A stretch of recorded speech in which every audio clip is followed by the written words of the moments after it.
അപ്പോൾ നമ്മൾ കഴിഞ്ഞ ദിവസങ്ങളൊക്കെ ചർച്ച ചെയ്തുകൊണ്ടിരുന്നത് ദൈവിക തൃത്വത്തെക്കുറിച്ചാണ്. മത്തായി സുവിശേഷത്തിൽ നിന്നാണ് നമ്മൾ സംസാരിച്ചുകൊണ്ടിരുന്നത്. മത്തായി സുവിശേഷത്തിൽ ദൈവിക തൃത്വത്തെക്കുറിച്ച് പിതാവ്, പുത്രൻ, പരിശുദ്ധാത്മാവ് എന്നീ 3 ദൈവിക വ്യക്തിത്വങ്ങളെയും കുറിച്ച് നമ്മളത് ചർച്ച ചെയ്തുകൊണ്ടിരിക്കുകയാണ്. അതിൻ്റെ തുടർന്നുള്ള സെക്ഷനിലേക്ക് കടക്കാം. മത്തായി സുവിശേഷം 8-ാം അധ്യായം അതിൻ്റെ 17-ാം വാക്യം. അവൻ നമ്മുടെ ബലഹീനതകളെ എടുത്തു, വ്യാധികളെ ചുമന്നു എന്ന് യെശയ്യാ പ്രവാചകൻ പറഞ്ഞത് നിവൃത്തിയാകുവാൻ തന്നെ. യെശയ്യാ പ്രവാചകൻ മുൻകൂട്ടി യേശുവിനെ കുറിച്ചുള്ള സന്ദേശം ഇസ്രായേലിനെ അറിയിച്ചതാണ്. അത് മത്തായി പ്രവചനം നിവർത്തിയായെന്ന് രേഖപ്പെടുത്തി. അപ്പോൾ ദൈവപുത്രന്റെ ഒരു ചുമതല, അല്ലെങ്കിൽ പിതാവായ ദൈവം, പുത്രനാകുന്ന ക്രിസ്തു പരിശുദ്ധാത്മാവുന്ന നടത്തിപ്പുകാരൻ അല്ലെങ്കിൽ കാര്യസ്ഥൻ. ഇതില് യേശു ക്രിസ്തുവിന്റെ ചുമതലയിൽപ്പെട്ട കാര്യമാണ് ഇവിടെ പറയുന്നത്. അപ്പോൾ ഇവിടെ നമ്മൾ പുത്രത്വത്തിന്റെ ആ ഒരു പുത്രത്വത്തിൽ എന്താ അടങ്ങിയിരിക്കുന്നു, അല്ലെങ്കിൽ യേശുവിൻ്റെ ദൗത്യം എന്താണ്, പിതാവിനെ അപേക്ഷിച്ചും പരിശുദ്ധാത്മാവിനെ അപേക്ഷിച്ചും യേശുവിൻ്റെ ദൗത്യം എന്താണെന്ന് ഇവിടെ എഴുതിയിരിക്കുകയാണ്. അവൻ നമ്മുടെ ബലഹീനതകളെ എടുത്തു. നമ്മുടെ ബലഹീനതകളെ, അപ്പോൾ മനുഷ്യനെ സംബന്ധിച്ച് അവന് എന്ത് തന്നെ ബലഹീനതകൾ ഉണ്ടെങ്കിലും അതിനെ ദൈവം അങ്ങ് സ്വീകരിക്കുകയാണ്. എന്ന് പറഞ്ഞാൽ യേശു അതിനെ അങ്ങ് സ്വീകരിക്കുകയാണ്. വ്യാധികളെ ചുമന്നു, മനുഷ്യനിൽ ഉണ്ടാകുന്ന വ്യാധികളെ അവൻ അങ്ങ് എടുക്കുകയാണ്. മനസ്സിലായോ? ദൈവത്തിന്റെ അത് പരിശുദ്ധാത്മാവ് ആ കർത്തവ്യം ചെയ്യുന്നില്ല, പിതാവ് ആ കർത്തവ്യം ചെയ്യുന്നില്ല, അത് പുത്രനാണ് ആ കർത്തവ്യം ചെയ്യുന്നത്. ഇത് രണ്ടും മനുഷ്യനെ സംബന്ധിച്ച് വളരെ വാല്യുബിൾ ആയിട്ടുള്ളൊരു കാര്യമാണ്. മനുഷ്യന് ബലഹീനതകളെ ഉണ്ട്. ആ ബലഹീനതകൾ മാറിയാലേ അവൻ എന്താ പറയുക, നല്ലൊരു പ്രാപ്തിക്കായിട്ട് തൻ്റെ ജീവിതം നയിക്കാൻ പറ്റത്തുള്ളൂ. ബലഹീനതകൾ ഉണ്ടാകാൻ പാടില്ല, വ്യാധികൾ ഉണ്ടാകാൻ പാടില്ല. അപ്പോൾ ഇതിനെല്ലാം ദൈവം പുത്രന്റെ മേൽ ചുമത്തുകയാണ് ചെയ്യുന്നത്. അപ്പോൾ അങ്ങനെയാണ്. അപ്പോൾ ഇതിന് മറ്റൊരു അർത്ഥം കൂടിയുണ്ട്. ഇത് യേശു വഹിക്കുമെങ്കിലും ഇത് അങ്ങനെ ചെയ്യാൻ പറഞ്ഞ ആള് പിതാവായ ദൈവമാണ്. അതാണ് തൻ്റെ തലമേൽ മനുഷ്യന്റെ സകല തിന്മകളും വന്ന് ചേരുവാനും, അല്ലെങ്കിൽ മനുഷ്യന്റെ ബലഹീനതകളും വ്യാധികളും തൻ്റെ തലയിൽ വന്ന് ചേർന്ന് താൻ അതിനൊരു ഒരു അകൃത്യയാഗമാകാമെന്ന് ദൈവത്തിന്റെ മകൻ തന്നെ അങ്ങ് തീരുമാനിക്കുകയാണ്. അപ്പോൾ യേശുവിനെ കുറിച്ചുള്ളതാണ്, നമ്മളെ പുത്രനെ കുറിച്ചുള്ളതാണ് ഇപ്പോൾ വായിച്ചത്. അപ്പോൾ നമ്മൾ ഇവിടെ അകൃത്യയാഗം എന്നൊക്കെ എന്നുള്ള വാക്കുകൾ ഉപയോഗിച്ചു. അത് ദൈവിക പ്രമാണത്തിൽ പഴയ നിയമത്തിൽ കുറ്റങ്ങളൊക്കെ ചെയ്യുമ്പം അങ്ങനെ രക്ഷപ്പെടാൻ കഴിയില്ല. എന്ന് പറഞ്ഞാൽ ശാപം പിന്തുടരും. കുറ്റകൃത്യങ്ങൾ നമുക്ക് മുമ്പോട്ട് കൊണ്ടുപോകാൻ പറ്റില്ല. അല്ലെങ്കിൽ അന്നത്തെ മനുഷ്യർക്ക് എന്തെങ്കിലും കുറ്റങ്ങൾ ചെയ്തു കഴിഞ്ഞാൽ അതുമായിട്ട് മുമ്പോട്ട് പോകാൻ കഴിയില്ല. അവരുടെ വഴിയിൽ അതൊരു ബാധ്യതയായി മാറും. അങ്ങനെ ഇരിക്കുന്ന സാഹചര്യത്തിൽ യാഗങ്ങൾ ഉണ്ടായിരുന്നു. മൃഗങ്ങളെ യാഗം അർപ്പിക്കുക എന്നുള്ളൊരു സിസ്റ്റം ഉണ്ടായിരുന്നു. ദൈവം വെച്ചൊരു പ്രമാണം ഉണ്ടായിരുന്നു. അപ്പോൾ അത് വളരെ വിശുദ്ധമായി ചെയ്തിരുന്നൊരു പ്രക്രിയയായിട്ടാണ്, അത് ആരാധനാലയത്തിലൊക്കെ വെച്ചുള്ളൊരു പ്രക്രിയയായിട്ടാണ് ബൈബിളിൽ കാണാൻ കഴിയുന്നത്. പിന്നെ വികൃതമായ മനുഷ്യർ ഓരോ ഭാവനയിൽ നമ്മുടെ ഈ ലോകത്തിൽ, എല്ലാവരും ജീവിക്കുന്ന ഈ ലോകത്തിൽ തന്നെ വിവരമില്ലാത്തവർ ഓരോ യാഗങ്ങൾക്ക് ആണെന്ന് പറഞ്ഞ് ഓരോ വികൃതമായ യുക്തിവിരുദ്ധമായ കാര്യങ്ങളൊക്കെ ചെയ്യാറുണ്ട് ദൈവത്തെ പ്രസാദിപ്പിക്കാൻ. ഏത് ദൈവത്തെ? സർവശക്തനായ ദൈവത്തിന് അതൊന്നും പ്രസാദകരമല്ല എന്ന് കൂടി ഞാൻ പറയുകയാണ്. സർവശക്തനായ ദൈവം ആ യാഗങ്ങളെ, അല്ലെങ്കിൽ മനുഷ്യന്റെ കുറ്റകൃത്യങ്ങൾ മൃഗത്തിന്റെ മേൽ ചുമത്തി അതിനെ യാഗം അർപ്പിക്കുന്ന ആ ഒരു സിസ്റ്റം, ആ സിസ്റ്റത്തെ അവിടുന്ന് നീക്കി. അത് ഏതിലൂടെ നീക്കി എന്ന് പറഞ്ഞാൽ അതിന് തൻ്റെ മകനെ കൊടുക്കേണ്ട ഒരു ചുമതല ദൈവത്തിന് ചെയ്യേണ്ടി വന്നു. അപ്പോ ഇത് വേറെ ഒരു മനുഷ്യനെ കൊണ്ടും അത് വേറെ മനുഷ്യനെ കൊണ്ട് ഈ ഒരു പ്രക്രിയയിലേക്ക് പോകാൻ. അപ്പൊ നമ്മൾ ഈ ഒരു കാര്യത്തെക്കുറിച്ച് നമ്മൾ വളരെ ഗൗരവത്തോടെ ചിന്തിക്കണം. അല്ലെങ്കിൽ ദൈവം മനുഷ്യനെ ബലി അർപ്പിച്ച് തൻ്റെ കാര്യം സാധിപ്പിക്കുക എന്നുള്ളൊരു സിസ്റ്റം ഉണ്ടോ? ഇത് ബൈബിൾ വായിക്കുന്നവർക്കും തോന്നുന്ന ഒരു കാര്യമോ, അല്ലെങ്കിൽ പൊതുവെ നമുക്ക് തോന്നുന്ന ഒരു കാര്യമോ, അല്ലെങ്കിൽ എനിക്കും തോന്നുന്ന കാര്യമോ? ഈ ദൈവം എന്ത് ക്രൂരനാണോ, മനുഷ്യനെയൊക്കെയാണോ ഇത് വെച്ച് കളിക്കുന്നത്? അതിന് ദൈവം ഏതാ പറയുന്നത്, മനുഷ്യരാശിയിൽ നിന്ന് ദൈവം ഒന്നും എടുത്തിട്ടില്ല എന്നതാണ് അതിൻ്റെ കാര്യം. സുവിശേഷം അല്ലെങ്കിൽ വചനം സർവ്വലോകത്തിലേക്കും വ്യാപിച്ചപ്പോൾ അവിടെ ബലി എന്നുള്ളൊരു സിസ്റ്റത്തിലേക്ക് ഇല്ല. അപ്പൊ അത് അവിടുന്ന് തന്നെ അത് അവിടെ ആ കാലഘട്ടത്തിൽ തന്നെ അത് ക്ലിയർ ചെയ്തതിന് ശേഷമാണ് ഈ ബൈബിളും വചനവും ഒക്കെ ഏതാ പറയാ മറ്റുള്ളവർക്ക് എത്തിച്ചത്. അപ്പൊ അവിടുന്ന് തന്നെ അത് ഒരു ഫിൽട്ടർ ചെയ്തു. എന്താ പറയാ, ഈ യാഗങ്ങള്, നേർച്ച, കാഴ്ച, വഴിപാട്, അതെല്ലാം അവിടുന്ന് തന്നെ അത് സ്റ്റോപ്പ് ചെയ്തു. എന്നിട്ട് ഇതിൻ്റെ ഒരു നല്ലൊരു അംശം ഇതിൽ നിന്നെടുത്ത് പുതിയ നിയമം എന്നുള്ളൊരു സിസ്റ്റത്തിലേക്ക് എല്ലാവർക്കും വിതരണം ചെയ്തു. അപ്പോൾ അവിടെ ദൈവം ഉപയോഗിച്ച ഒരു മനുഷ്യൻ എന്ന നിലയിൽ അത് നമ്മുടെ അഭിപ്രായമല്ല, അത് എഴുതി വന്നിരിക്കുന്ന അഭിപ്രായമാണ്. ഇനി ഒരു മനുഷ്യൻ അതിലേക്ക് ആ ഒരു യാഗത്തിന്റെ സിസ്റ്റമോ അല്ലെങ്കിൽ യേശു ക്രിസ്തുവിനെ പോലെ ക്രൂശി കയറണോ എന്നുള്ള ഒരു സിസ്റ്റം ഒന്നും ഇല്ല. അപ്പോൾ ഞാൻ പറഞ്ഞു വരുന്നത്,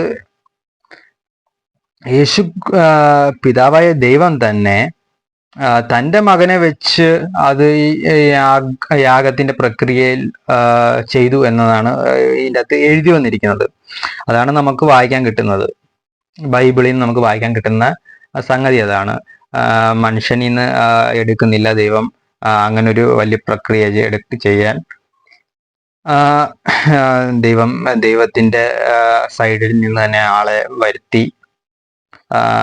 അദ്ദേഹത്തിന്റെ സാക്ഷികൾ ഇവിടെ സുവിശേഷങ്ങളിൽ എഴുതിയിട്ടുണ്ടല്ലോ, താൻ ഇത് അറിഞ്ഞുകൊണ്ടാണ്, അല്ലെങ്കിൽ പ്രവാചകന്മാരും മുൻപ് തന്നെ കുറിച്ച് ഇങ്ങനെയൊക്കെ എഴുതിയിട്ടുണ്ട്, താൻ വന്ന് യാഗമാകാൻ വരുന്ന ഒരു വ്യക്തിയാണ്, അതൊരു സമയമാകുമ്പോൾ ആ ഒരു കാലത്തിന്റെ ഒരു നിശ്ചിത സമയത്തിൽ അതങ്ങനെ സംഭവിക്കും എന്ന് പ്രവാചകന്മാരും അങ്ങനെ നോക്കി കണ്ട ഒരു വിഷയമാണത്. അപ്പോൾ ആ സൈഡിൽ ക്ലിയർ ആയെന്ന് വിശ്വസിക്കുന്നു. അപ്പോൾ ആ ഒരു യാഗത്തിലൂടെ അല്ലെങ്കിൽ മൃഗത്തിന്റെ മേൽ കൈവച്ച് മനുഷ്യന്റെ പാപത്തെ, രോഗത്തെ, അല്ലെങ്കിൽ മനുഷ്യന് മുന്നിലോട്ട് ജീവിക്കുവാൻ അതൊക്കെ ഒരു തടസ്സമായി ഭവിക്കുന്നുണ്ടെങ്കിൽ അത് ഒരു മനുഷ്യനിലേക്ക് അതിനെ ആക്കി ദൈവം അത് ഒരു യാഗം ദൈവത്തിന് മുമ്പിൽ നടത്തി എന്നതാണ് പറയുന്നത്. അപ്പോൾ മനുഷ്യനെ സംബന്ധിച്ച് ഇനി ഒരു നരകബലി നടത്തരുത്, അല്ലെങ്കിൽ അങ്ങനെ ഒരു പ്രമാണമില്ല. അപ്പോൾ നരഹത്യ, മനുഷ്യനെ യാഗം അർപ്പിക്കുന്ന ന്യൂസുകളൊക്കെ നമ്മൾ കേട്ടിട്ടുണ്ട്. അപ്പൊ അത് ക്ലിയർ ആയിരിക്കണം. അപ്പോൾ അങ്ങനെ ചെയ്തു കഴിഞ്ഞാൽ ക്രിമിനൽ കുറ്റമാണ് എന്നും കൂടി മനസ്സിലാക്കണം. അപ്പോ എല്ലാ സൈഡിൽ നമ്മൾ അത് ക്ലിയർ ചെയ്ത് മനസ്സിലാക്കണം എന്നതാണ് പഠിക്കേണ്ട ഒരു കാര്യം. അപ്പോ നമുക്ക് വായിക്കാമല്ലോ, നമുക്കിപ്പോൾ സുവിശേഷങ്ങളൊക്കെ യേശുവിന്റെ ബലി അർപ്പണത്തെ കുറിച്ച് പറയുന്നത്. അപ്പോൾ വേറെ ആരും ബലിയായിട്ട് പോവാനോ ഒന്നും ദൈവം സമ്മതിക്കുന്നില്ല. അപ്പോൾ താനാണ് അതിൻ്റെ യോഗ്യനായ ആള്, അല്ലെങ്കിൽ അതൊക്കെ ചെയ്യാൻ, അല്ലെങ്കിൽ പാപം വഹിക്കുവാൻ മനുഷ്യരിൽ ആർക്കാണ് കഴിയുന്നത്? അല്ലെങ്കിൽ ലോകത്തിന്റെ പാപം വഹിക്കാൻ ഏത് മനുഷ്യനാണ് പ്രാപ്തിയുള്ളത്? അതിനൊന്നും ഒരു മനുഷ്യനും പ്രാപ്തിയില്ല. അപ്പോൾ അതിൽ തന്നെ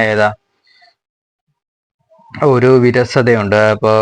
അപ്പോൾ അത് വിശുദ്ധനായിരിക്കണം, അല്ലെങ്കിൽ അത് ഊനമില്ലാത്തതായിരിക്കണം എന്നൊക്കെ ഒരു എന്താ പിന്നെ ഒരു പരിഗണനയുണ്ട് അതിനൊക്കെ. അപ്പോൾ അത് അവിടുത്തെ യുക്തിയും ജ്ഞാനവും കൊണ്ട്, അല്ലെങ്കിൽ യേശു ഇപ്പോൾ കേരളത്തിൽ ജീവിക്കുന്ന എന്നെയും ഇസ്രായേലിൽ ജീവിച്ചിരുന്ന യേശു തൻ്റെ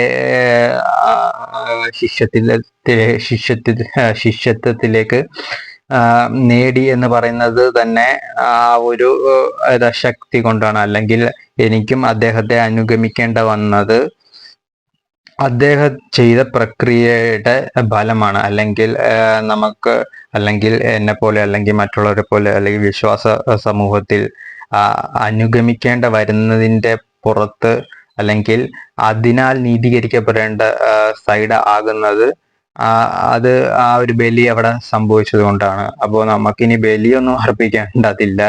നമുക്ക് നന്ദി പറഞ്ഞാൽ മതി. അല്ലെങ്കിൽ നമുക്ക് നമ്മൾ ചെയ്തു പോയതും നമ്മൾ ചെയ്യാനിരിക്കുന്നതും കാര്യങ്ങൾക്ക് ദൈവം അവിടുന്ന് പാപപരിഹാരം വരുത്തി. അവിടുന്ന് ഏതാ പറഞ്ഞത്? പാപത്തിലേക്ക് പോകാതെ, അല്ലെങ്കിൽ പാപത്തിന്റെ ശമ്പളം മരണമെന്നാണ് വചനത്തിന്റെ ഒരു സൈഡ്. അപ്പോൾ മരിക്കാതിരിക്കാനും, അല്ലെങ്കിൽ ജീവിച്ചിരിക്കാനും, അല്ലെങ്കിൽ കുറ്റം ഇല്ലാതെ വരുത്താനും, അല്ലെങ്കിൽ നീതീകരണം ഉണ്ടാകണം, ഇങ്ങനെ ഒരുപാട് സൈഡുകളൊക്കെ ഉണ്ട് അതിന്റെ പുറകില്. പൂർണ്ണമായിട്ടും പറഞ്ഞു കഴിഞ്ഞാൽ മനുഷ്യൻ ജഡമയനാണ്. അതുകൊണ്ട് കുറ്റകൃത്യങ്ങളും ആസക്തിയും എല്ലാം വളരെ കൂടുതലാണ്. അപ്പോൾ ഇതെല്ലാം മാറ്റി ദൈവദൂതന്മാരെ പോലെ ആക്കുന്നൊരു പ്രക്രിയയാണ്, അല്ലെങ്കിൽ അതിലേക്ക് വരും.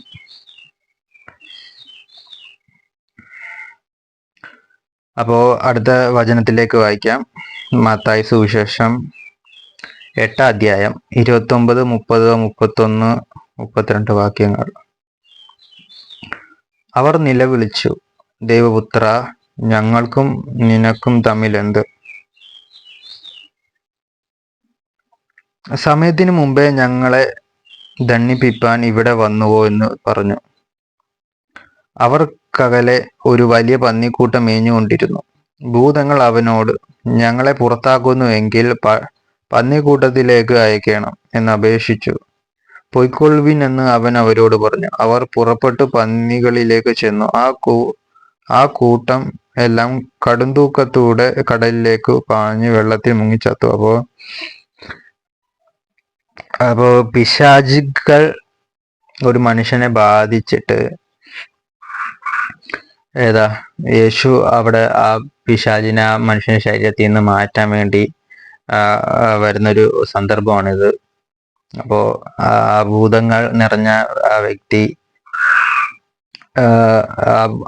ആ വ്യക്തിയുടെ ശരീരത്തിൽ നിന്ന് പിശാച് സംസാരിച്ചു. അതിങ്ങനെയാണ് സംസാരിച്ചത്: ദൈവപുത്ര, ഞങ്ങൾക്കും നിനക്കും തമ്മിൽ എന്ത്? സമയത്തിന് മുമ്പേ ഞങ്ങളെ ദണ്ഡിപ്പിപ്പാൻ ഇവിടെ വന്നുവോ എന്ന് പറഞ്ഞു. അപ്പോ പിശാച് യേശുവിനെ കണ്ടപ്പോൾ ഭയന്നു. ദൈവപുത്ര എന്ന് അവര് വിളിക്കേണ്ട വന്നു. ദൈവപുത്ര, ഞങ്ങളെ പുറത്താക്കുന്നുവെങ്കിൽ പന്നിക്കൂട്ടത്തിലേക്ക് അയക്കണമെന്ന് അപേക്ഷിച്ചു. അപ്പോ അവര് റിക്വസ്റ്റ് ചെയ്തു. ഭൂതങ്ങൾക്ക് തങ്ങളുടെ ഗുണം അറിയാം. ഒരു സമയത്തിൽ തങ്ങൾ ദണ്ഡന അനുഭവിക്കും എന്നൊക്കെ അതുങ്ങൾക്കറിയാം. അപ്പോ ആ അധികാരം ഞങ്ങളിപ്പോൾ ഉടനെ ചെയ്യരുത് എന്ന് യേശുവിനെ കണ്ടപ്പോൾ ഭയന്നു. അവരപ്പോ അവിടെ ഉപയോഗിച്ചത് ദൈവപുത്ര എന്നാണ്. അപ്പോൾ അത് ആ സാക്ഷ്യം മത്തായി ഇവിടെ രേഖപ്പെടുത്തി.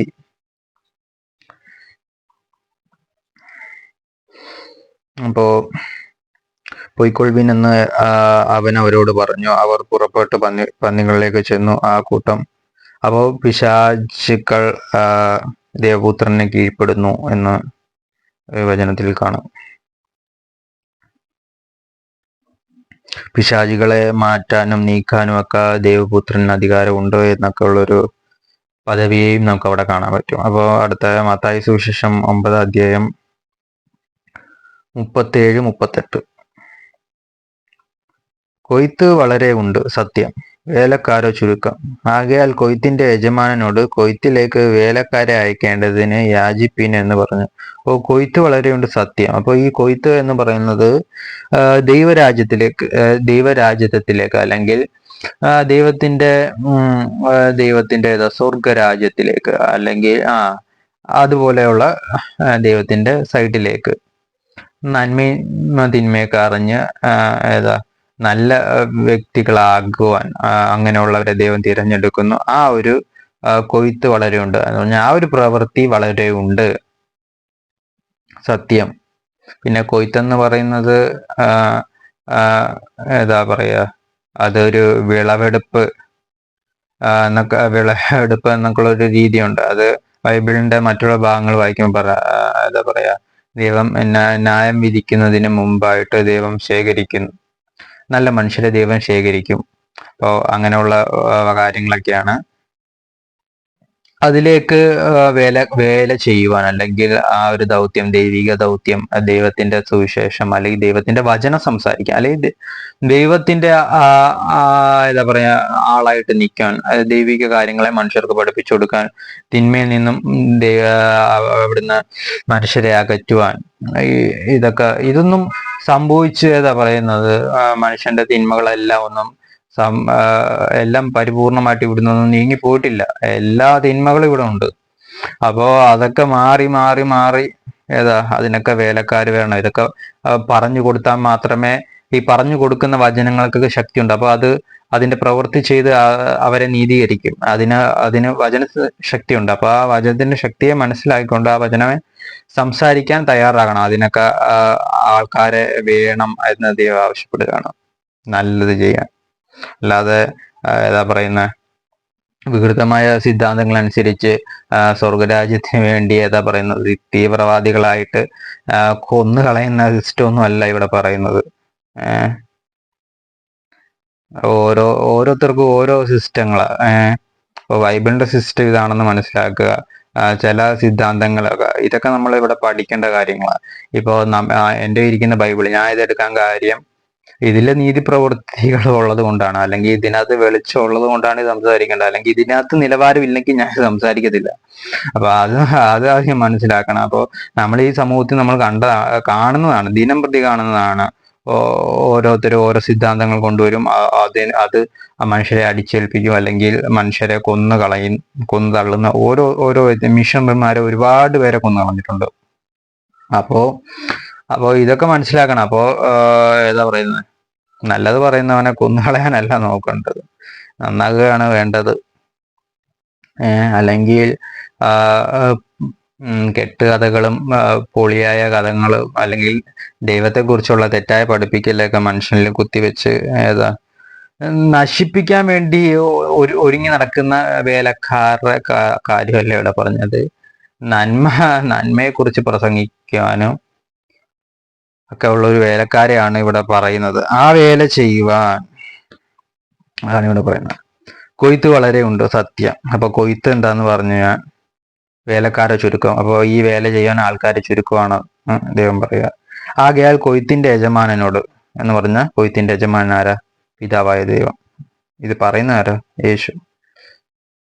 കൊയ്ത്തിലേക്ക് വേലക്കാരെ അയക്കേണ്ടതിന് യാചിപ്പീൻ. അപ്പോൾ സിമ്പിളായി. അപ്പോൾ കൊയ്ത്തിലേക്ക് വേലക്കാരെ അയക്കേണ്ടതിന് യാചിക്കണം. അതും മനുഷ്യന്റെ ഒരു പ്രാർത്ഥനയാണ്, അല്ലെങ്കിൽ മനുഷ്യനിൽ അതൊരു കൽപ്പനയായിട്ട് വെച്ചിരിക്കുക ദൈവം. ആ ഒരു പ്രവൃത്തിയിലേക്ക് വേണ്ടി നിങ്ങൾ യാചിക്കണം. അപ്പോൾ നമ്മൾ യാചിക്കാതെ ഇരുന്നാൽ അത് യേശുവിനെ സംബന്ധിച്ച് അതൊരു കൽപ്പന ലംഘനമാകും. അപ്പോൾ നമ്മൾ വേലക്കാർക്ക് വേണ്ടി പ്രാർത്ഥിക്കണം അപ്പോ എന്ന് പറഞ്ഞു. അപ്പോൾ ഇവിടെ പിതാവും പുത്രനും, കൊയ്ത്തിന്റെ യജമാനൻ പിതാവാണെന്ന് ഇവിടെ പുത്രൻ പ്രഖ്യാപിക്കുന്നു. അപ്പോ അത് അവിടെ കാണാം. മത്തായി സുവിശേഷം 9:2, 9:6. ബാക്കിയുള്ള ഭാഗം വായിക്കാത്തത് ഇതിൻ്റെ അകത്ത് നിന്ന് നമുക്ക് പിതാവും പുത്രനെയും നമുക്ക് ഗ്രഹിക്കാൻ വേണ്ടിയിട്ടാണ്. അല്ലാതെ നമുക്ക് ബൈബിൾ മൊത്തം വായിച്ചിരിക്കുന്ന ഒരു സംഗതിയല്ല, അതിനു വേണ്ടിയിട്ടല്ല ഇതെടുത്തിരിക്കുന്നത്. അവിടെ ചിലർ കിടക്കമേൽ കിടക്കുന്ന ഒരു പക്ഷവാതക്കാരനെ അവന്റെ അടുക്കൽ കൊണ്ടുവന്നു. യേശു അവരുടെ വിശ്വാസം കണ്ട് പക്ഷവാതക്കാരനോട്, മകനെ, ധൈര്യമായിരിക്ക, നിന്റെ പാപങ്ങൾ മോചിച്ചു തന്നിരിക്കുന്നു എന്ന് പറഞ്ഞു. എങ്കിലും ഭൂമിയിൽ പാപങ്ങളെ മോചിപ്പാൻ മനുഷ്യപുത്രന് അധികാരമുണ്ട് എന്ന് നിങ്ങൾ അറിയേണ്ടതിന് അവൻ പക്ഷവാതക്കാരനോട് എഴുന്നേറ്റ് കിടക്ക എടുത്ത് വീട്ടിൽ പോകാന്ന് പറഞ്ഞു. അപ്പോ പാപങ്ങളെ മോചിപ്പാൻ മനുഷ്യപുത്രന് അധികാരമുണ്ട്. അപ്പോ ഇത് യേശുവിന്റെ എന്താ പറയാ യേശുവിന്റെ ഒരു പ്രഖ്യാപനമാണ്. അപ്പൊ യേശു ഇപ്പൊ ഇല്ലല്ലോ. അപ്പോ അപ്പൊ ആര് പാപത്തെ മോചിക്കുക? ദൈവം തിരഞ്ഞെടുത്ത ദൈവത്തിന്റെ ദൈവത്തിന്റെ പിതാവായ ദൈവത്തിന്റെ മക്കൾ എന്ന് പറയുന്ന ആ സ്ഥാനത്തിലേക്ക് തന്റെ ശിഷ്യന്മാരെയാണ് എടുത്തിരിക്കുന്നത്. അപ്പോ ഈ വചനം അങ്ങനെയാണ് മുമ്പോട്ട് പോകുന്നത്. എന്ന് പറഞ്ഞാൽ ഇപ്പൊ മനുഷ്യപുത്രന് അധികാരമുണ്ട് എന്ന് പറഞ്ഞു കഴിഞ്ഞാൽ ഇപ്പോ മനുഷ്യപുത്രൻ ആരാണ്? ശിഷ്യന്മാരാണ്. അല്ലെങ്കിൽ ശിഷ്യന്മാരെന്നല്ല, സഭ എന്ന് തന്നെ അതിന് പറയണം. അപ്പൊ ആ ഒരു സഭയ്ക്ക് അതിനകത്ത് അധികാരമുണ്ട്. അപ്പോൾ ദൈവത്തിൽ ഏതാ പറയാ നല്ല പക്വതയും വചനത്തിൽ ആത്മാവിലെ നിറവുള്ള ആ ഒരു വ്യക്തിക്ക് ദൈവം ആ ഒരു അധികാരം കൊടുക്കും. അല്ലെങ്കിൽ ആ ഒരു അധികാരത്തിലേക്ക് ആ അധികാരവുമായി മുൻപോട്ട് പോകുവാൻ ദൈവം അവന് ഏതാ പറയുന്ന വഴികളെ ഒരുക്കും, അല്ലെങ്കിൽ അത് അവനെ ഗ്രഹിപ്പിക്കും. അവൻ അത് തന്റെ പ്രവൃത്തി ദൈവത്തിന്റെ സമയത്ത് അത് ചെയ്യും. അപ്പൊ മനുഷ്യപുത്രൻ അധികാരം ഉണ്ട്. അപ്പോ ദൈവം പിതാവായ ദൈവം അധികാരം കൊടുത്തിരിക്കുന്നു പാപങ്ങളെ മോചിക്കുവാൻ. ഇപ്പൊ യേശു ആ അധികാരത്തെ സഭയ്ക്ക് കൊടുത്തിരിക്കുന്നു. ഇപ്പൊ ആ ഒരു പുത്രന്റെ സ്ഥാനം വഹിക്കേണ്ടത് സഭയാണ്. ഓക്കെ. മത്തായി സുവിശേഷം 10 അധ്യായം 28 മുതൽ 33 വരെ. ദേഹിയെ കൊല്ലുവാൻ കഴിയാതെ ദേഹത്തെ കൊല്ലുന്നവരെ ഭയപ്പെടേണ്ട. ദേഹിയെയും ദേഹത്തെയും നരകത്തിൽ നശിപ്പിപ്പാൻ കഴിയുന്നവനെ തന്നെ ഭയപ്പെടുവീൻ. കാശിന് 2 കുരുകിൽ വിൽക്കുന്നില്ലയോ? അവയിൽ ഒന്നുപോലും നിങ്ങളുടെ പിതാവ് സമ്മതിക്കാതെ നിലത്ത് വീഴുകയില്ല. അപ്പോൾ നമ്മുടെ ഈ പ്രപഞ്ചത്തിനെ കുറിച്ചാണ് പറയുന്നത്. പ്രപഞ്ചത്തിൽ എന്ത് തന്നെ നടക്കണമെങ്കിൽ അത് പിതാവിന്റെ സമ്മതം, പിതാവ് സമ്മതിക്കാതെ എന്ന് പറഞ്ഞാൽ പിതാവിന്റെ ഒരു നിയന്ത്രണത്തെ കുറിച്ചാണ് പറയുന്നത്. അപ്പൊ പിതാവ് അനീതി പ്രവർത്തിക്കാൻ ദുഷ്ടനെയും നീതി പ്രവർത്തിക്കുവാൻ നല്ലവനെയും ദൈവമാണ് അവിടെ നിയന്ത്രിക്കുന്നത്. അപ്പോൾ ദുഷ്ടനെ തമ്മിൽ ദുഷ്ടന്മാരുടെ അടുത്ത് അവരുടെ പ്രവൃത്തി ചെയ്യുവാനും നീതിമാന്മാരെ നല്ല പ്രവൃത്തികൾ പരസ്പരം നീതിമാന്മാരോട് ചെയ്യുവാനും ദൈവമാണ് നികഷ്ട ബുദ്ധിയും നല്ല ബുദ്ധിയും വെക്കുന്നത്. അപ്പോ അതൊക്കെ ഒരു അധികാരത്തെ കുറിച്ച് യേശു പറയാണ്. പിതാവ് സമ്മതിക്കാതെ നിലത്ത് വീഴുകയില്ല. അപ്പൊ പിതാവിൻ്റെലാണ് ആ പരമ അധികാരം. എന്നാൽ നിങ്ങളുടെ തലയിലെ രോമവും എല്ലാം എണ്ണപ്പെട്ടിരിക്കുന്നു. ആകയാൽ ഭയപ്പെടേണ്ട. ഏറിയ കുരുകിലുകളെക്കാളും നിങ്ങൾ വിശേഷതയുള്ളവരല്ലോ.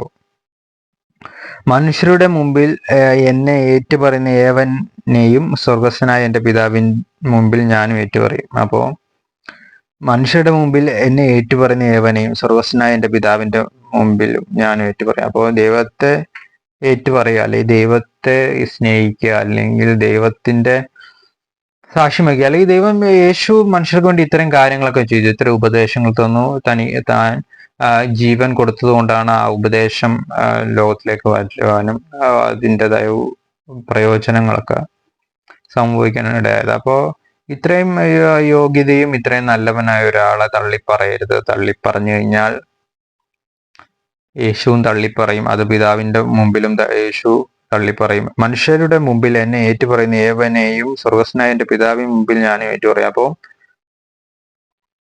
താഴെ എഴുതിയിരിക്കുകയാണ്, മനുഷ്യരുടെ മുമ്പിൽ എന്നെ തള്ളിപ്പറയുന്നവനെയോ എൻ്റെ പിതാവിന് മുമ്പിൽ ഞാനും തള്ളിപ്പറയും. അപ്പോൾ ഇതാണ് അതിന്റെ അർത്ഥം. അപ്പോൾ ഏറ്റുപറയുന്നവനെ പിതാവിന്റെ മുമ്പിൽ ഞാനും ഏറ്റുപറയും. തള്ളിപ്പറയുന്നവനെ പിതാവിന്റെ മുമ്പിൽ തള്ളിപ്പറയും. പിതാവിന്റെ മുമ്പിൽ തള്ളിപ്പറഞ്ഞാൽ അവിടുന്ന് ഒരു യോഗ്യതയും ഇല്ല എന്നാണ് ആ മനുഷ്യനെ കൊണ്ട്. അപ്പോൾ ഏറ്റു പറഞ്ഞു കഴിഞ്ഞാൽ മനുഷ്യനെ കൊണ്ട് ഗുണമുണ്ട്, അല്ലെങ്കിൽ മനുഷ്യന് അതിൻ്റെതായ എല്ലാ പദവിയും ഉണ്ട്. അല്ലെങ്കിൽ തള്ളിപ്പറയുന്നതാണ് ഇവിടെ ഏറ്റവും പ്രധാനപ്പെട്ടത്. തള്ളിപ്പറയുന്നവൻ പറയുന്നത് ഏത് ലോകത്ത് ജീവിക്കും? ഇപ്പൊ ഭൂമിയിൽ ജീവിക്കുന്നു, ഭൂമിയിലെ കാലം കഴിയുമെങ്കിൽ ഏതാ പറയുന്നത്, എവിടെ പോകും? അല്ലെങ്കിൽ എന്ന് പറഞ്ഞാൽ അതാ പറഞ്ഞത്, സർവ്വവ്യാപിയായ ദൈവത്തിന്റെ മുമ്പിൽ നമ്മൾ എവിടെ പോകും? നമ്മൾ എന്താ ഇവിടെ ചെയ്തത്? നമ്മളിവിടെ ഭക്ഷണം ഉണ്ടാക്കും, അല്ലെങ്കിൽ നല്ലൊരു വീട് വെക്കും. അല്ലാതെ നമ്മൾ എന്താണ് ക്രിയേറ്റ് ചെയ്തിരിക്കുന്നത്? മരങ്ങളൊക്കെ വെച്ച് പിടിപ്പിക്കുക, അല്ലാതെ നമ്മൾ മരത്തെ പറഞ്ഞ് സൃഷ്ടിച്ചതോ അല്ലെങ്കിൽ ഭൂമിയെ നമ്മൾ സൃഷ്ടിച്ചിട്ടൊന്നും ഇല്ലല്ലോ. അപ്പോ നമ്മുടെ യോഗ്യത എന്താന്ന് ആദ്യം ഗ്രഹിക്കണം. നമുക്ക് എന്തൊക്കെ ചെയ്യാൻ കഴിയും, അല്ലെങ്കിൽ എന്തൊക്കെ ആർജിക്കാൻ കഴിയും. അപ്പോൾ നമ്മൾ മറ്റൊരു അന്തരീക്ഷത്തിലാണ്, അല്ലെങ്കിൽ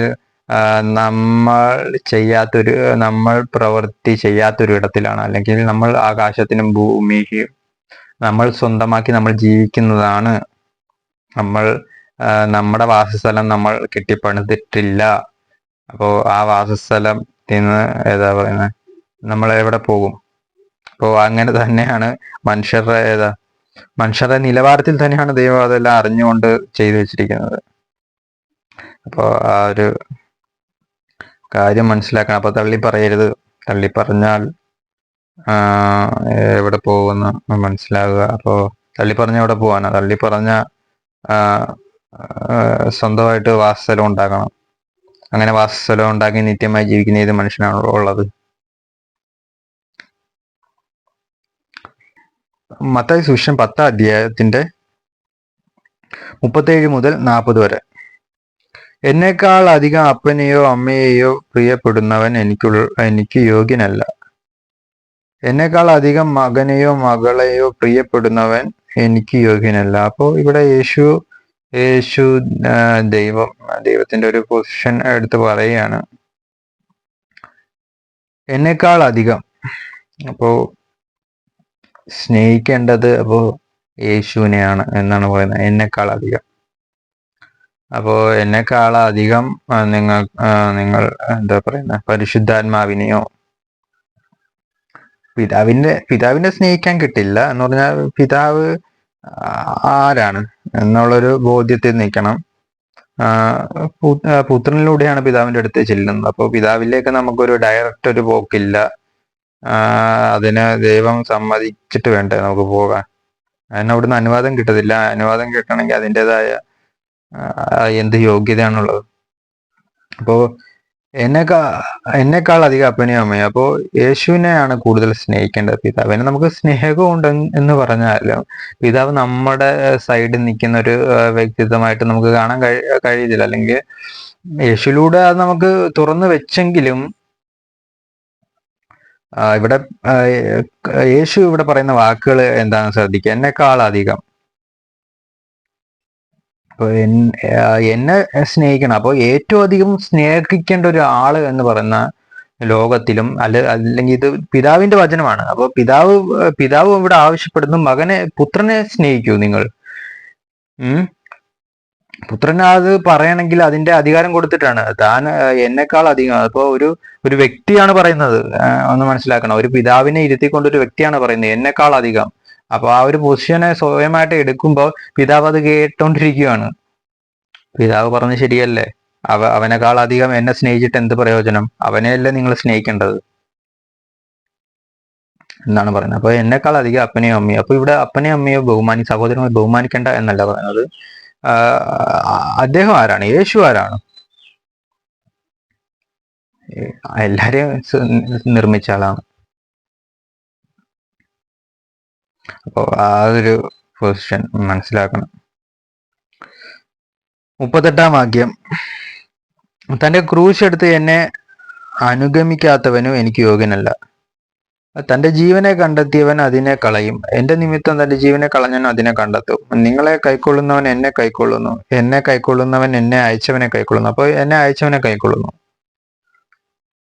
അപ്പൊ യേശുവിനെ കൈക്കൊള്ളുന്നവൻ എന്നെ അയച്ചവൻ പിതാവിനെ കൈക്കൊള്ളുന്നു എന്നിവിടെ സാക്ഷ്യപ്പെടുത്താണ്. പിന്നെ ഒരു വാക്യത്തിനകത്ത് പിതാവും പുത്രന്റെ ബന്ധം കാണാം. 39 കാണാം. 39-നകത്ത് ഒരു പൊസിഷനാണ് പറയുന്നത്. തന്റെ ജീവനെ കണ്ടെത്തിയവൻ അതിനെ കളയും, എന്റെ നിമിത്തം തന്റെ ജീവനെ കളഞ്ഞവൻ അതിനെ കണ്ടെത്തും. അപ്പൊ എന്റെ നിമിത്തം, അപ്പോ പുത്രൻ നിമിത്തം ജീവനെ കളഞ്ഞവൻ, പുത്രൻ നിമിത്തം ജീവൻ നഷ്ടമായവൻ, മിഷണറിമാരൊക്കെ ഉണ്ടല്ലോ, അല്ലെങ്കിൽ തന്റെ ശിഷ്യന്മാര്, ശിഷ്യന്മാര് തന്റെ ജീവനെയൊക്കെ മറ്റുള്ളവർ അപഹരിച്ചതാണ്. അപ്പോ അങ്ങനെയുള്ള എന്താ അവസരങ്ങളിൽ അവർക്കും ദൈവത്തിന്റെ വചനം ആശ്വസിക്കാനുള്ളൊരു വചനം ഉണ്ട് എന്ന് പറയാണ്, തന്റെ നിമിത്തം എന്റെ നിമിത്തം എന്നൊക്കെ. അപ്പോൾ അത്രയും പരമാധികാരം ഉള്ളൊരു വ്യക്തിയാണ് യേശു അല്ലെങ്കിൽ ദൈവപുത്രൻ.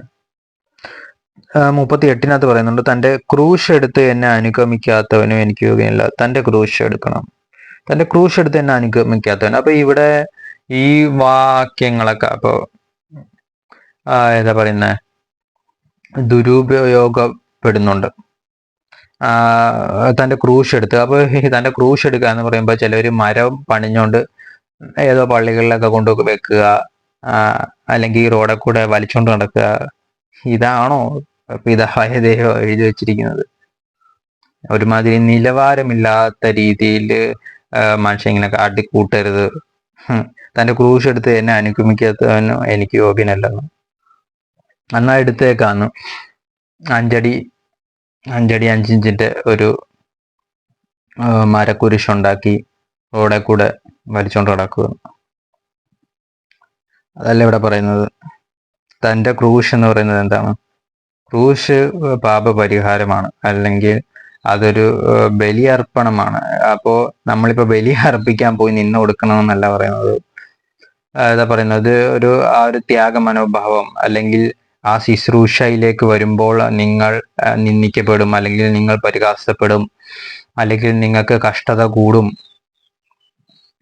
അതൊക്കെയാണ്. ഇതൊരു ആത്മീയ വശമാണ്, അല്ലാതെ കാണുന്ന വിധത്തിലുള്ള ക്രൂശ് എടുക്കുന്ന കഥയല്ല ഇവിടെ പറയുന്നത്. അങ്ങനെ ഒരു ക്രൂശ് എടുത്ത് എന്ത് കിട്ടുമെന്ന് അറിയാവോ? ഒന്നും കിട്ടത്തില്ല. അല്ലെങ്കിൽ അത് നിങ്ങളുടെ വികൃതമായ മനോഭാവമാണ് എന്ന് മനസ്സിലാക്കുക.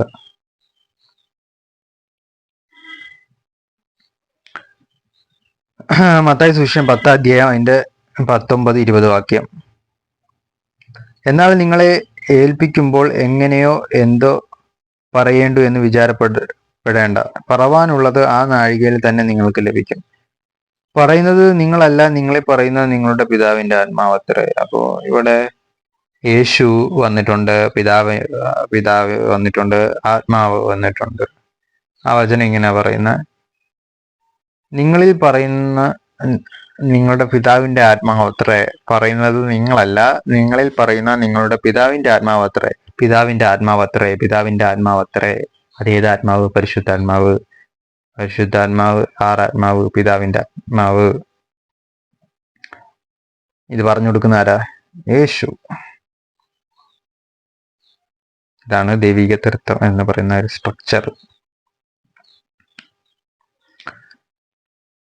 മത്തായി സുവിശേഷം 10 വാക്യം. അനന്തരം അവൻ തന്റെ 12 ശിഷ്യന്മാരെയും അടുക്കൽ വിളിച്ച് അശുദ്ധാത്മാക്കളെ പുറത്താക്കുവാനും സകലവിധ ദീനവും വ്യാധിയും പൊറുപ്പിപ്പാനും അവർക്ക് അധികാരം കൊടുത്തു.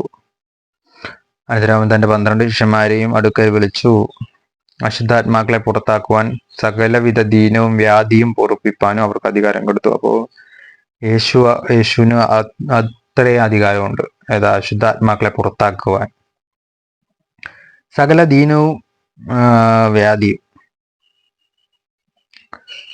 പൊറുപ്പിപ്പാൻ, അപ്പൊ അത് മാറ്റുവാൻ. അപ്പൊ നമ്മളിവിടെ വിചാരിക്കും ഇവിടെ സയൻസും മെഡിസിനും ഒക്കെ ഇല്ലേന്ന്.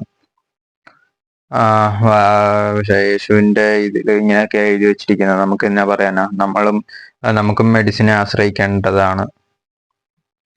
യേശുവിന്റെ ഉപദേശത്തിലേക്ക് വരുമ്പോൾ ഇങ്ങനെയൊക്കെ ഒരു അധികാരം അവിടെ ഒളിഞ്ഞു കിടപ്പുണ്ട്. അപ്പൊ ഈ അധികാരം എടുത്ത് ഉപയോഗിക്കാൻ അറിയാവുന്നവർ അതും ചെയ്യേണ്ടതാണ്. അപ്പോൾ ഇത് എന്താ പറയുന്ന, വ്യാധികളെ പൊറുപ്പിക്കാൻ എങ്ങനെ? ഇപ്പൊ ഒരു ക്യാൻസർ പേഷ്യന്റ് വരുവാണ്, മെഡിസിൻ പഠിച്ചവർക്കൊക്കെ അതെങ്ങനെയാ അത് പരിപാലിക്കണ്ടേ എന്നൊക്കെ അറിയാം.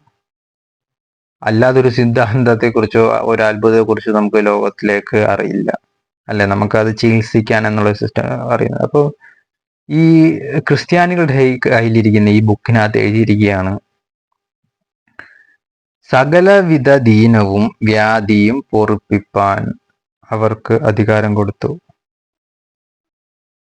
അപ്പോ യേശു ആരാ? മെഡിസിന്റെ വല്ല ഉന്നതി നിൽക്കുന്ന ആൾ വല്ലതും ആണോ? അല്ലെങ്കിൽ വല്ല ഡോക്ടറേറ്റ് കൊടുത്ത ആൾ വല്ലതും ആണോ? ഇത് സ്വർഗീയമായ ഒരു അധികാരത്തെ കുറിച്ചാണ് പറയുന്നത്. അത് ചെയ്യാൻ കഴിവുള്ളവർ അത് ചെയ്യുക എന്നൊക്കെ എന്താ പറയാ, അങ്ങനെ ഒരു അധികാരം കൊടുത്തു എന്നൊക്കെ ഇതിൻ്റെ അകത്ത് എഴുതി വെച്ചിരിക്കുന്നത്. അപ്പോൾ ഈ വചനം തെറ്റാണെങ്കിൽ ഇത് നീങ്ങി പോകേണ്ടതല്ലേ? അപ്പൊ ഇത് ക്രിസ്ത്യാനികൾ പള്ളിയിൽ പോകുമ്പോഴും എന്താ പറയാ വീട്ടിൽ ഇരിക്കുമ്പോഴൊക്കെ ഈ വചനം കേൾക്കുമ്പം മനസ്സിലായിക്കൊള്ളുക, ദൈവം ഇങ്ങനെയൊക്കെ പറഞ്ഞിട്ടുണ്ട്, ഈ വാക്ക് നീങ്ങി പോകുന്നില്ല. അപ്പൊ നമ്മൾ ദൈവം എന്തൊക്കെയോ എന്താ പറയാ, നമുക്ക് ഈ ലോകത്തിൽ ഇങ്ങനെയുള്ള അധികാരം. അപ്പോൾ നമുക്ക് എന്താ പറയാ, നമുക്ക് വിരോധാഭാസമായി തോന്നുന്ന കാര്യം എഴുതി വന്നിരിക്കുന്നു അല്ലെ? നമുക്ക് വിരോധാഭാസം ചിലപ്പോൾ ശിഷ്യന്മാർക്ക് അറിയായിരിക്കും വ്യാധികൾ മാറ്റുന്നതൊക്കെ, നമുക്കറിയില്ല. മത്തായി സുവിശേഷം 10:34 ഞാൻ ഭൂമിയിൽ സമാധാനം വരുത്തുവാൻ വന്നു എന്ന് നിരൂപിക്കരുത്, സമാധാനമല്ല വാളത്രേ വരുത്തുവാൻ ഞാൻ വന്നത്. അപ്പോൾ ഇതൊരു വാൾ അത്രേ എന്ന് പറയുന്നത്, വാൾ എന്ന് പറയുന്ന വചനത്തെ വാൾ എന്നൊക്കെ നമുക്ക് എന്താ പറയുക, അതൊരു സാഹിത്യ ഭാഷ ഉപയോഗിച്ചതാണ്. ഈ വാൾ ശരിക്കുമുള്ള വാളല്ല എങ്കിൽ യേശു മുമ്പ് പറഞ്ഞിട്ടുണ്ട്, വാളെടുക്കുന്നവൻ വാളാലെ നശിക്കും. അപ്പൊ ഈ വാളെന്ന് പറയുന്നത് സാഹിത്യ ഭാഷയാണ് ഉപയോഗിച്ചിരിക്കുന്നത്, അല്ലെങ്കിൽ വചനത്തിന്റെ വെളിപ്പാടുകൾ, മർമ്മങ്ങൾ എന്നുള്ളൊരു രീതിയിൽ വെച്ചിട്ടാണ് എഴുതി വെച്ചിരിക്കുന്നത്. വചനം വരുത്തുവാനാണ് ദൈവം വന്നത്, അല്ലെങ്കിൽ യേശു വന്നത്. ഞാൻ ഭൂമിയിൽ സമാധാനം വരുത്തുവാൻ വന്നു എന്ന് നിരൂപിക്കരുത്. ഈ ഇരുവായി തലയുള്ള വാൾ എന്നൊക്കെ വചനത്തെ വിശേഷിപ്പിക്കുന്നുണ്ട്. അപ്പോൾ വചനം വാൾ എന്ന് പറയുന്നത് എന്താണെന്ന് പറയാം, ഇത് ഹൃദയത്തെയും എല്ലാം ഹൃദയത്തെയൊക്കെ തുളച്ച് ചെല്ലുവാൻ കഴിവുള്ള ഒരു ശക്തിയാണ് ദൈവവചനം. അപ്പൊ അതിനത്രയും കഴിവുണ്ട്. അതുകൊണ്ടൊക്കെയാണ് ഇതിന് വാളെന്ന് പറയുന്നത്. അപ്പോൾ വചനം അല്ലെങ്കിൽ സംസാരം, ദൈവികമായ സംസാരങ്ങൾ, അതിന് ഭയങ്കര ശക്തിയാണ്. ഇത് ഭയങ്കരമായിട്ട് തറയ്ക്കും, അല്ലെങ്കിൽ മനുഷ്യനിൽ അതിൻ്റെതായ പ്രയോജനം ചെയ്യും. ഇവിടം വരെ നമ്മൾ ചർച്ച ചെയ്തു. തുടർന്നുള്ള ഭാഗങ്ങൾ അടുത്ത പാർട്ടി കാണാം. ദൈവം എല്ലാവരെയും സഹായിക്കട്ടെ. God bless you.